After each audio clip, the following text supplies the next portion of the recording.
Señor presidente Pastrana, muy buenos días. Fernando, muy buenos días. Saludo cordial a todos los oyentes. Bueno, señor presidente, nos llenamos de admiración y repetimos 1000 veces que tenía usted toda la razón cuando dijo públicamente que ese acuerdo final con las FARC no existía, porque no existe jurídica ni políticamente, porque el pueblo le dijo no, lo rechazo. La condición para la existencia del acuerdo, según lo decía el mismo acuerdo, era la necesidad de una refrendación por parte del pueblo. El pueblo lo rechazó. Luego, no existe acuerdo. ¿No será, señor presidente, que tenemos que partir de esa base, de la base de que no hay acuerdo para discutir con las FARC unas condiciones aceptables para ese pueblo, en primer lugar, que dijo no? A ver, Fernando, totalmente de acuerdo. Usted es el jurista y conoce muchísimo más que yo el tema jurídico, pero ¿qué he venido yo insistiendo? Primero, el acuerdo, como usted acaba de decirlo y como yo lo he venido reiterando, no existe porque jurídicamente nunca nació. Y es muy curioso que la FARC hoy esté asumiendo una posición distinta porque, Fernando, la FARC es la que siempre, y reitero, siempre ha pedido refrendación de cualquier tipo de acuerdo que se pudiera hacer con ellos. Y digo esto porque recuerdo lo que en mi gobierno, la primera reunión que yo tuve con Tiro Fijo, siempre la preocupación era si llegamos a un acuerdo, ¿cómo lo refrendamos? Eso se ve reflejado, Fernando, ¿en qué? En el acuerdo de los notables que se firma también en mi gobierno. En el acuerdo de los notables queda claramente un punto, definir manera, forma de refrendar los acuerdos a que se puedan llegar. En la primera reunión que tuvieron en Oslo, en el punto 6 de ese acuerdo firmado en Oslo, en que lleva la firma inclusive del hermano del presidente, en ese acuerdo se habla que hay que buscar un mecanismo de refrendación. Y como usted lo acaba de mencionar, el punto 6.6 del acuerdo, inclusive tiene título de refrendación. En ese artículo, en el 6.6, dice el mismo artículo, que lo pueden leer, para zanjar las diferencias. ¿Qué significa? Recuerda que la FARC siempre ha insistido, Fernando, en una constituyente, el gobierno insistía en el plebiscito o en el referendo, ellos mismos dicen en ese artículo que aceptan que se someta o que lo que decida la Corte, ellos aceptan para refrendar el acuerdo. ¿Qué dijo la Corte? Pues el plebiscito. ¿Y qué pasó con el plebiscito? Que lo perdieron. Entonces no diríamos que aquí era ad referendum, sino ad plebiscito. Entonces ellos perdieron el acuerdo y por lo tanto ese acuerdo no existe, porque mal se haría que el plebiscito era bueno para la FARC, sí ganaba, pero era malo si perdían, y perdieron. Y por eso mismo podemos comenzar a construir sobre lo construido. Si hay cosas buenas, las vamos a recuperar. Si hay cosas que hay que corregir, se van a corregir. Y si hay cosas que hay que cambiar, lo que vamos a proponer es cambiarlas. Pero jurídicamente, y el país tiene que entender, el acuerdo como acuerdo no existe. No solamente lo dijo usted, lo dijo el señor general Alberto Mejía en los cuarteles a sus oficiales. Dijo, el pueblo colombiano dijo no, no aprobó, no, específicamente dijo rechazó. Es que se nos olvida, señor presidente Pastrana, que en el decreto de convocatoria al plebiscito se llamó al pueblo soberano de Colombia para que dijera si apoyaba o rechazaba el acuerdo celebrado para conseguir una paz estable y duradera. Y el pueblo lo rechazó. Ese es un hecho político de unas consecuencias enormes. Pero aquí, como que las cosas no tienen consecuencias, presidente. En Chile, Pinochet se sometió a un plebiscito, lo perdió y se fue del poder. Sí. En Francia, el general de Gaulle se sometió a un plebiscito, lo perdió y se fue a morir dignamente a Colombey-les-Deux-Églises. Y resulta que aquí pierden un plebiscito y es como si lo hubieran ganado. No, aquí pasaron muchas cosas, que hay que manejar la victoria con ecuanimidad y con grandeza y con espíritu de patria, por supuesto, pero es una victoria, una inmensa victoria a la que nos condujeron líderes como usted, presidente Pastrana. ¿Qué pasa aquí, Fernando? Además, y más recientemente, no, para mencionar también el Brexit, ¿cierto? El señor Cameron, que renuncia como primer ministro esa misma noche. Buen ejemplo, claro, buen ejemplo. Sí. A ver, aquí no se va a dar porque estamos en un régimen presidencial, pero ¿qué es lo que más me preocupa a mí aquí, Fernando? Es la agresividad de los del sí. Inclusive ayer en la reunión yo se lo decía al presidente, aquí el pueblo se expresó en las urnas, ganó el no. Lo que no puede ser ahora es que la agresividad venga de los del sí, porque en este caso es lo que está sucediendo, que el país no entiende que los del sí no han aceptado los resultados y están expresando hoy, como estábamos oyendo ayer y antes de ayer, en la radio, en la prensa leíamos y en la televisión, unas expresiones muy agresivas, porque no ganaron las elecciones. El pueblo votó que no le gustaba el acuerdo. Tienen que entender que eso era lo que queríamos los colombianos, modificar un acuerdo que no era bueno para el país. Pero además hay otro tema que yo he venido insistiendo, Fernando, a ver si usted está de acuerdo. En la 10ª conferencia ahora de los Llanos del Yarí, la FARC tomó una decisión por unanimidad. Ellos nos dijeron, ¿cierto?, que por unanimidad habían tomado una decisión. ¿Y cuál fue esa decisión, Fernando? Que se convertían en partido político y que dejaban a un lado las armas, que dejaban de ser un grupo guerrillero para convertirse en un partido político.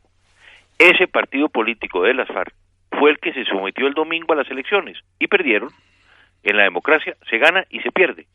En esa primera campaña electoral en que se mete la FARC, que es defender el sí en el plebiscito, que fue de la mano con el presidente Santos en un acto político sin precedentes en Cartagena de Indias, la FARC estaba presente. Estuvieron también en todo el tema del sí en una campaña electoral, habían aceptado unas reglas de juego, y en esas reglas de juego el resultado fue negativo para ellos, y hoy como partido político tienen que aceptarlo. Tienen que aceptarlo y aceptar que el país con pleno derecho tiene que examinar cosas de una enorme profundidad que no se mencionan, presidente Pastrana. Dígame, ¿con qué derecho, con qué legitimidad van a pretender ahora que se haga una reforma agraria integral convenida entre Humberto de la Calle y Timochenko? A ver, presidente, este es un tema demasiado grave para el país. Se está jugando la suerte del porvenir de la República, que tiene en el campo y en sus posibilidades de desarrollo empresarial una posibilidad inmensa de desarrollo económico y de crecimiento. Y resulta que esto se va a manejar en La Habana a puerta cerrada entre Humberto de la Calle y Timochenko. El pueblo dijo no, y no es no, presidente. ¿Cómo hace uno para definir el no? ¿Qué hacemos, pues? El pueblo dijo no a cosas como esa que le menciono. Yo diría, inclusive lo he dicho desde el mismo domingo que he venido insistiendo, es que lo más grave es que se reformaba la Constitución política de Colombia. Es decir, lo que no podíamos permitir los colombianos era que 4 representantes de la FARC en la mesa de La Habana se sentaran con el señor Humberto de la Calle y nos reformaran la Constitución política de Colombia. A eso fue lo que votamos no los colombianos. Yo que he dicho, el país el domingo, el mensaje que le envía al presidente Santos, al gobierno y al FARC, ¿cuál es? Vamos a regresar al cauce constitucional. Cualquier tipo de acuerdo que se vaya a firmar con las FARC, lo primero es que tiene que estar precisamente enmarcado dentro de la Constitución y la ley. Para mí ese fue el mensaje más importante que votó el pueblo colombiano. No nos gusta salirnos de la Constitución y la ley. Ese, yo creo, Fernando, es un mensaje muy claro. Porque aquí, ¿qué se nos decía? Se nos decía que no se nos cambiaba el modelo económico. Claro que se cambiaba el modelo económico en La Habana. Que no se iba a reformar la Constitución. Claro que se reformaba la Constitución. Que no había un golpe contra la justicia. ¿Cómo así que no había un golpe contra la justicia? Precisamente con la creación de un tribunal extranjero en Colombia para juzgar a los colombianos.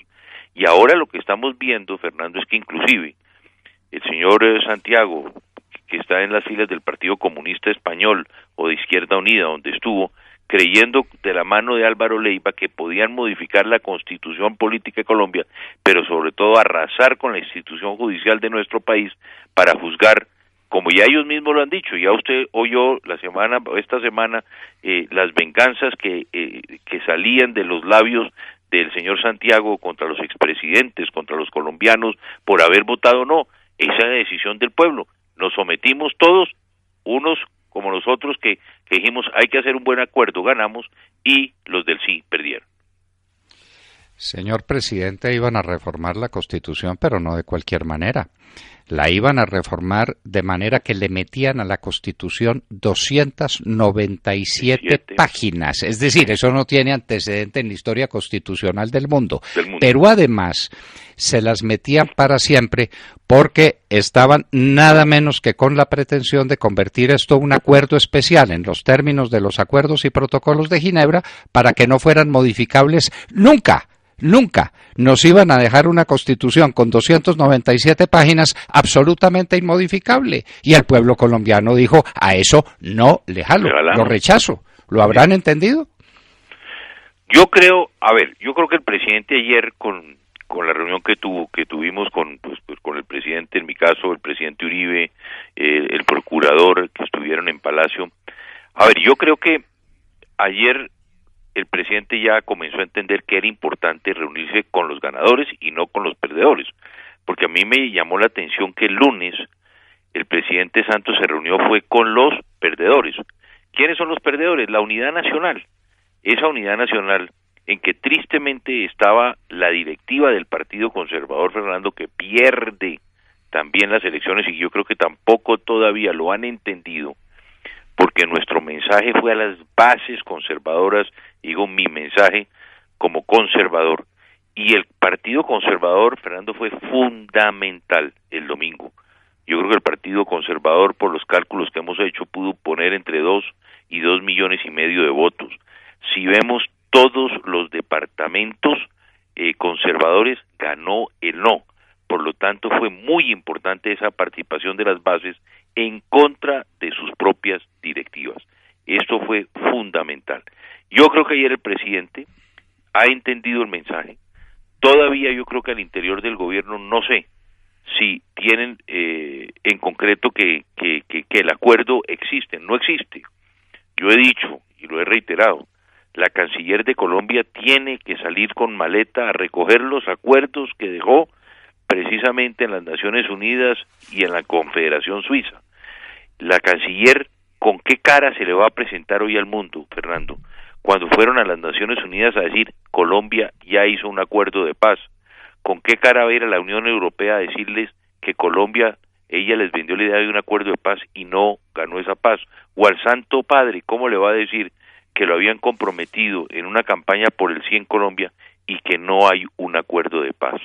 Es más, es que yo tampoco entiendo la canciller, Fernando, cuando ayer decía, es que hay que pedirle a Timochenko si él quiere continuar, él es el que decide, no es el gobierno, no, es el gobierno. Y lo que es importante saber es, gobierno lidera la negociación, si la FARC mantiene la voluntad de paz que fue la que nos expresó la que nos expresó antes del plebiscito, en que nos dijeron que si ellos perdían, estaban dispuestos a renegociar, a hablar, a intercambiar opiniones, y esa es la respuesta que hoy todavía estamos esperando. Señor presidente, hay que medir la magnitud de este fenómeno político, porque el presidente Santos, con sus amigos de la mesa, que ahora se llama la mesa del 17%, no se le olvide que ya tiene nombre nuevo, le metió a esto todo el dinero del Estado, toda la presión del Estado, usó todos los gobernadores, usó todos los alcaldes, usó todos los instrumentos de poder para conseguir un resultado y consiguió el 17%. ¿A qué se enfrentan? Al 83% de la nación que o votó definitivamente que no o que se quedó en su casa completamente escéptico y dándole la espalda al gobierno. Este marcador fue de 83-17, presidente, eso hay que entenderlo.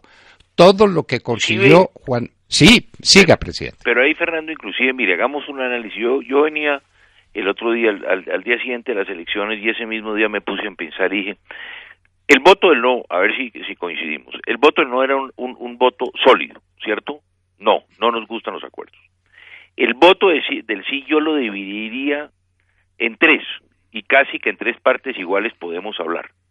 ¿Qué pasó con el voto del sí el domingo? Una tercera parte del voto del sí, le gustaban los acuerdos, muy respetable, creían que los acuerdos eran buenos para Colombia. Otra tercera parte del sí fueron, y yo creo que ahí había mucho joven que votó ¿por qué? Por la paz, en una pregunta inducida en contra de la sentencia de la Corte. Pero ese joven, yo creo que principalmente creyó que ese acuerdo le traía la paz, y más que el acuerdo, porque no se lo leyeron la inmensa mayoría de los colombianos, votaron diciendo queremos la paz. Y yo diría que otra tercera parte del voto del sí es mucha gente, que seguro usted los conoció, yo conocí a mucha gente que nos decía, no me gusta el acuerdo, me parece un mal acuerdo, no me gusta Juan Manuel Santos, pero voy a votar para darle un chance a la paz. Entonces tampoco es tanto el 17%, Fernando, porque ahí hay una gente que sin querer al presidente quiso darle un chance a la paz equivocadamente. Pero bueno, esas fueron las decisiones, es lo que yo creo que sucedió en el sí. Inclusive, ¿cómo saca uno el 17%? Se calcula que el gobierno en los últimos 3 años gastó $1.000 millones en mermelada, en contratos y especialmente en la publicidad oficial. Es que lo que hemos venido hablando y lo que hablo yo con mis amigos, es que los del no, haber logrado penetrar a la población colombiana a contarle de verdad por qué era un mal acuerdo. ¿Con qué lo hicimos? Con las uñas, como decimos, con un Twitter, con un computador.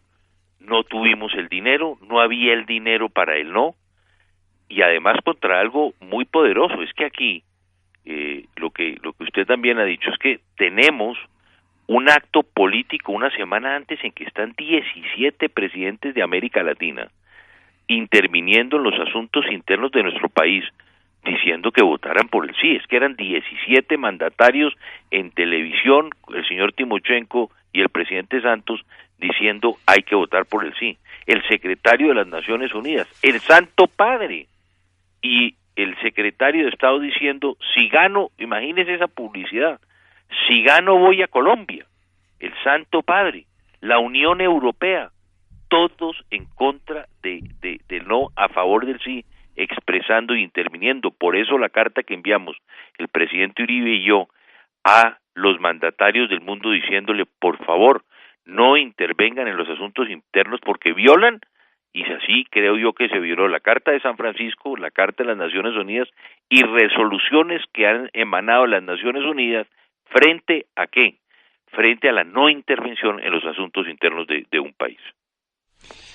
Señor presidente, usted hace un análisis supremamente interesante de cómo estaba compuesto el sí. Lo cierto es que con todo eso y con los $1.000 millones consiguieron el 17% de la votación y el 83% del pueblo colombiano dijo que no. Y dijo que no, señor presidente, a muchas cosas, entre otras, a la famosa Comisión de Seguimiento, de Verificación y de Resolución de los Conflictos, la CSVR, de la que formaban parte durante un año Chile, Noruega, Cuba y Venezuela. Es decir, que quedábamos en manos de 4 países extranjeros para tomar las grandes decisiones del país. Los colombianos, presidente, dijeron no. Es que aquí tenemos sentido de la soberanía, tenemos sentido del respeto que nuestras instituciones significan. Esa CSVR, presidente, 10 páginas del acuerdo de las 297 están dedicadas a una comisión donde, en definitiva, de aquí en adelante mandaban 3 de Juan Manuel Santos y 3 de las FARC. Y durante un año, los países de extrema izquierda de este continente, empezando por Cuba. Presidente, es que esto era muy duro. Es que lo triste, por eso, Fernando, la gente no leía o no leyó. Además de lo que significó la no pedagogía que decía la propia Corte Constitucional, porque la plata para explicar a los colombianos de qué se trataba el acuerdo se gastó precisamente fue en la mermelada y en la publicidad. Y esos son los temas, pero a ver, Fernando, pero es que esos son, si uno revisa el acuerdo se encuentra todo este tipo de entre líneas. Lo que leía uno es muy preocupante. Por ejemplo, yo no sé si usted leyó en lo que nosotros y en lo que yo personalmente he estado muy metido en toda la lucha contra el narcotráfico. Yo digo que hay un artículo precisamente de ese acuerdo, pero como ya no existe, afortunadamente, por lo menos decía el acuerdo, lo que decía era que ya no hablaba, Fernando, de cultivos ilícitos cuando se referían a la droga, sino del uso ilícito de los cultivos. Por lo tanto, lo que directamente estaban autorizando era precisamente el cultivo ilícito, porque el delito estaba cometido es frente a cómo y de qué forma utilizaban, era precisamente el cultivo. Eso es increíble. Y yo lo que estuve más enfrentado, y por eso yo hablé siempre de que aquí en Colombia había un golpe de Estado, es al tema de la justicia. Pero ¿cómo, Fernando, quién se le puede ocurrir que podemos crear un tribunal? ¿Por qué además teníamos que crear un tribunal? Que la mitad de ese tribunal lo conforma la FARC, la otra mitad la conformaba el gobierno para juzgar a los colombianos. Y además había un artículo que después, releyendo los acuerdos, lo descubrimos y le dimos la verdadera dimensión que tenía. Había un artículo que decía que ese Tribunal de Justicia Especial para la Paz, Fernando, podía y debería la Comisión de Acusaciones enviarle todas las investigaciones, que la Comisión de Acusaciones tenía que enviarle a ese tribunal todas las investigaciones que estuvieran en curso o que hubieran estado en esa comisión con o frente al conflicto de los últimos 60 años. Entonces, ¿qué estaba pasando ahí? Que ese tribunal iba a tener la facultad de juzgar a quién. Primero, a todos los presidentes y expresidentes de Colombia. Segundo, a todos los exmagistrados de nuestras cortes. Imagínese usted en manos de un tribunal extranjero conformado por la FARC juzgando los magistrados de Colombia los últimos 60 años. Que se podía juzgar a los exprocuradores, a los exfiscales y a los excontralores de Colombia. Yo llamé la atención en este sentido porque nadie había visto precisamente que en ese artículo se llegaba a esa monstruosidad, diría yo, de que fuera un tribunal extranjero el que estuviera juzgando a todos los colombianos que de una u otra forma tuvieran un fuero especial. Presidente, y súmele a eso a todos los militares de Colombia. No, bueno, para pequeño detalle. Usted como es seguidor día a día de la política internacional, ¿usted vio lo que dijo la señora Theresa May ayer en el tema de los ilegales? En el tema de los militares, tema de los militares, yo defiendo los militares de la Gran Bretaña, a mí no me los van a juzgar y no me los van a condenar por haber cumplido su deber. ¿Sí la oyó? Sí, no, ese no lo había oído, no, pero es que lo mismo que ha hecho el presidente Obama. ¿Por qué Estados Unidos no está dentro del Tratado de Roma? Precisamente por eso, en la Corte Penal Internacional, que tiene sus buenos y sus malas cosas también, porque, a ver, esos militares que cometieron actos como el caso de Melgar, de los militares americanos que estaban aquí desplazados violando niñas menores, pues lógicamente debían tener un castigo, ¿no? Pero el tema aquí es que es en todo, donde mire uno el acuerdo, Fernando, donde veamos el acuerdo, entonces usted dice, la Comisión de la Verdad, ¿quién la conformaba? ¿Quién nos iba a escribir la historia de este país, Fernando? Lo mismo sucede, usted habla del tema de la reforma agraria, el tema de tierras, porque además lo que había en ese acuerdo, que yo no sé si la FARC alguna vez se enteró, yo siempre sostuve que lo peor del acuerdo que iba a sucederle a la FARC era que le iban a hacer conejo, ese era un conejazo, todas las instituciones que se creaban, todos los recursos que se le iban a ofrecer a la FARC, ¿de dónde salían, Fernando? ¿De dónde van a salir? Hablaban de que iban a darle a la FARC 3 a 4 millones de hectáreas porque ya tienen un millón de hectáreas en su poder, ¿cierto? ¿De dónde íbamos a comprar 3 millones de hectáreas? Esa era una mentira. Y era lo que decíamos, ¿de dónde? Esto no puede ser que el gobierno siga insistiendo en que en un acuerdo que era incumplible además desde el punto de vista financiero porque no hay los recursos. ¿Qué va a pasar ahora? Ahora, Fernando, yo creo que aquí también tenemos que ser muy claros, porque lo que tenemos que ser muy cuidadosos es que ahora todo lo malo van a decir que fue los que promovimos el no.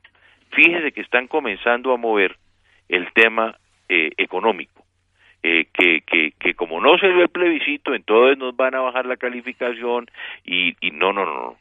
La economía, la responsabilidad del ministro de Hacienda y del presidente los últimos años, por haberse dedicado en su totalidad, ellos en tiempo y recursos al tema del plebiscito y al tema de la paz, abandonaron el tema económico. Y aquí hay un tema de gobernabilidad, Fernando, muy complicado, porque yo no creo que vaya a ser tan fácil para el gobierno sacar una reforma tributaria afectando a los más pobres, a la clase media colombiana, como es la que aspiran ellos a presentar en estos días. 5% a las gaseosas. Ahí creen que están castigando a los ingenios y a los que producen gaseosas. Están castigando a los obreros, presidente Pastrana, que después de una jornada extenuante tienen en las gaseosas un poquito de calorías para sobrevivir a los rigores de su situación. Y los van a castigar. Sí, ¿no? Y los van a castigar porque este gobierno se gastó toda la plata. Presidente, ¿qué tal la de la bonanza petrolera? Aquí, no todo. ¿Qué tal que a usted en su gobierno le hubiera caído esa bonanza? No, pues eso sí habría sido, si hubiéramos tenido los recursos, porque además lo que yo digo, Fernando, es lo siguiente, que no nos vayan a decir a los del no que ahora el problema económico es nuestro, porque usted recuerda en mi gobierno, nosotros estábamos trabajando en la paz, desafortunadamente no logramos un proceso, pero cuando yo rompo después del proceso de paz en el Caguán, habíamos salvado el sector financiero. En mi gobierno salvamos el sector financiero y el sector cooperativo. Trabajamos en esa línea y lo sacamos adelante. Roto el proceso de paz en el Caguán, en mi gobierno, roto el proceso de paz, sacamos la ley de transferencias. Por lo tanto, el gabinete, el presidente se dedicó también al tema económico que era fundamental. Veníamos de decrecer y volvió a crecer el país. Entonces aquí hay un tema muy complicado, que eso va a generar un problema, como ya lo está comenzando a ver uno, de gobernabilidad al interior del propio Estado. Bueno, presidente, la pregunta que le tengo que hacer es obvia. A ver. Usted habla de 2,5 millones de conservadores que votaron por el no, yo no sé cuántos fueron, ni me interesa saber cuántos fueron. Lo cierto es que el pueblo colombiano votó no y que ahora hay que administrar esa victoria, porque ahora no se le puede decir al pueblo colombiano que no tuvo una victoria resonante contra todo, presidente, contra todo lo que usted ha dicho. Sí. Pero entonces, en estos momentos, yo le pido que usted le dé la garantía al pueblo colombiano de que no lo abandona. No, Usted ayudó a conducirlo a esta victoria. Ahora, en el momento de administrarla, hay que administrarla con grandeza, con ecuanimidad, sin perseguir a nadie, sin molestar a nadie en lo posible, pero el hecho es el hecho y la política es la política y que se ganó, se ganó. Entonces, presidente, usted tiene que estar pendiente de estas reuniones de manera que no se vaya a pasear ahora a ninguna parte, porque este es el momento en que al país no se lo puede abandonar. No, lo importante aquí es lo que dice usted, Fernando, es cómo y de qué forma podemos nosotros buscar los mecanismos que yo creo que tanto el presidente Uribe ayer como en mi caso hablamos con el presidente Santos. ¿Cuál es la forma para que de verdad, Fernando, los que llevamos la representación de ese no, los que lideramos ese no, las propuestas que vamos a hacer para modificar en buena parte lo que eran los documentos del acuerdo que se firmó en La Habana, pues tengan, primero, que tenga un trámite de verdad, no simplemente es que aquí o el presidente Uribe o el señor procurador que está en este campo o en el caso mío si podemos enviar algunas propuestas como lo vamos a hacer para mejorar y buscar la paz que estamos anhelando todos los colombianos, pues tengan tránsito, ¿cierto? Que surjan efecto. Eso creo que es lo más importante, porque aquí, y en esto Fernando yo lo he venido insistiendo, lo que sucedió el domingo, distinto de la campaña de terror que había hecho el presidente, que si ganaba el no volvíamos a la guerra, con el no al final nos unimos los colombianos en torno a una buena paz dentro de la Constitución y de la ley. Hoy no hay un colombiano que esté en contra de la paz como nunca lo ha habido, y hoy el presidente más que nunca tiene ese 99% de colombianos que le están diciendo, presidente, sí queremos la paz, todos los colombianos queremos la paz, pero queremos una buena paz dentro de la Constitución y dentro de la ley. Será mucha impertinencia a estas alturas pedirle a las FARC que con papel, sin papel, con plebiscito, sin plebiscito, nos devuelvan los 3.000 niños que tienen allá reclutados en las filas. Eso será mucha impertinencia, presidente. Pero pero además, como decíamos nosotros, no solamente los niños, ¿qué está pasando con las mujeres que han sido violadas? ¿Qué está pasando con las víctimas de la FARC si por fin las van a reconocer o no las van a reconocer como verdaderamente corresponde? Y yo creo que ahí, Fernando, es cuando hay que avanzar, como dice usted, con papel o sin papel, con o sin acuerdo de paz. La ley colombiana nos permite avanzar en muchos de estos temas, que hay muchos jóvenes que ya, porque ya ellos se habían desplazado inclusive a zonas de concentración, el guerrillero Razo, la guerrillera, ese joven que fue secuestrado y llevado a la FARC sin su consentimiento, o esa niña que fue, o esa guerrillera que está en las FARC, también en las filas de la FARC sin su consentimiento. Tenemos que buscar mecanismos que permitan muy rápidamente, dentro de la ley, dentro de la Constitución, regresar, salir de esas filas. Hay que trabajar en esos temas muy rápidamente y de esta manera también demostrarle que el país, dentro de la institucionalidad, se pueden hacer las cosas. Se pueden y se deben hacer las cosas. El pueblo soberano dijo no, rechazo ese acuerdo final, sí. Y al rechazarlo le quitó toda existencia jurídica, no nació a la vida jurídica ese papel. Hay que hacer una no nació, y lo que no nació no se puede revivir con respiración boca a boca. Lo que no nació. Entonces hay que partir de esa base insustituible. Ese acuerdo no nació nunca a la vida jurídica y hay que empezar a discutirlo todo. Afortunadamente. Sí. ¿Qué tal, por Dios? ¿Dónde estaríamos hoy en día?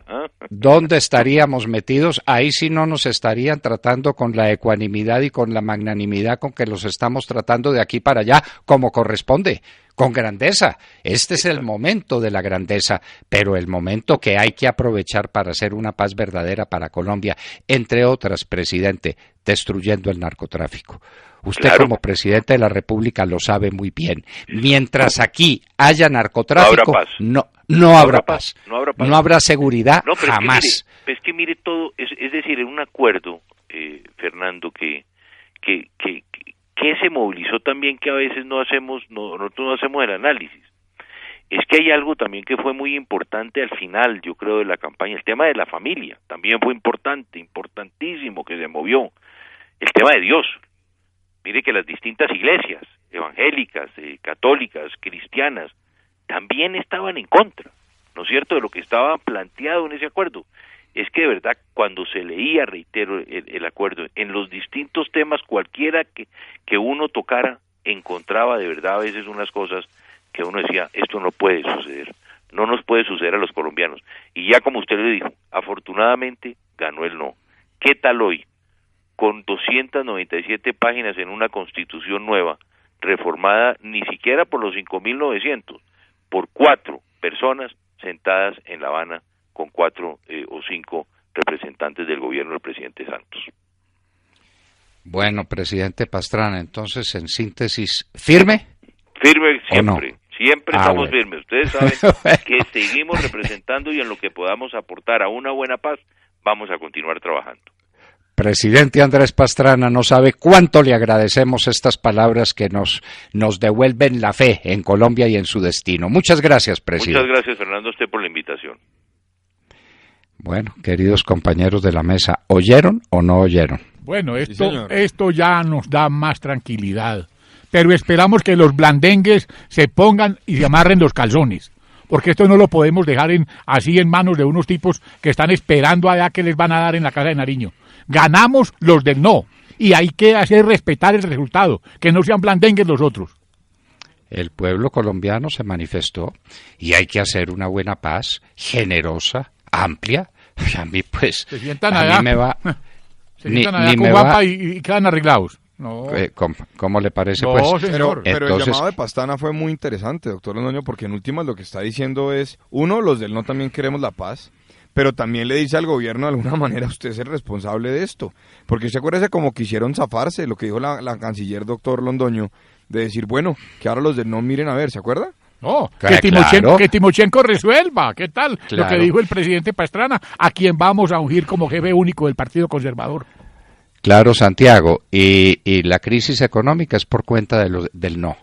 Y todos los desastres del país son por cuenta del no. Y la reforma tributaria que viene es por cuenta del no. Y la plata de la bonanza petrolera que se la robaron también es por cuenta del no. Y las oportunidades que el país perdió y el desempleo juvenil que es galopante, usted lo sabe. Y el desempleo informal que es el empleo informal que es un desempleo disfrazado, también es por cuenta del no. Destrozaron el país y ahora encontraron a quién echarle la culpa, al no. ¿Cómo le parece? Y nos quieren llevar a la brava a una situación en la que se desconozca el resultado del plebiscito. En el plebiscito el pueblo dijo no, y no es no. Y no es no. O es otra cosa. Sí, o cambiaron esto. Me decía a mí algún amigo en la universidad, doctor Londoño, me decía, ¿usted qué no entendió del no, la N o la O? Parece que no entendieron nada, pero les quiero decir, estas declaraciones de Andrés Pastrana son para conservar para la historia. Sí, señor. Para la historia. Muy clarito. Bueno, muy bien. Andrés Pastrana, expresidente de la República de Colombia y persona definitiva en esta gran victoria que obtuvo el pueblo colombiano, estaba con nosotros en la hora de la verdad. Son las 7:07 de la mañana.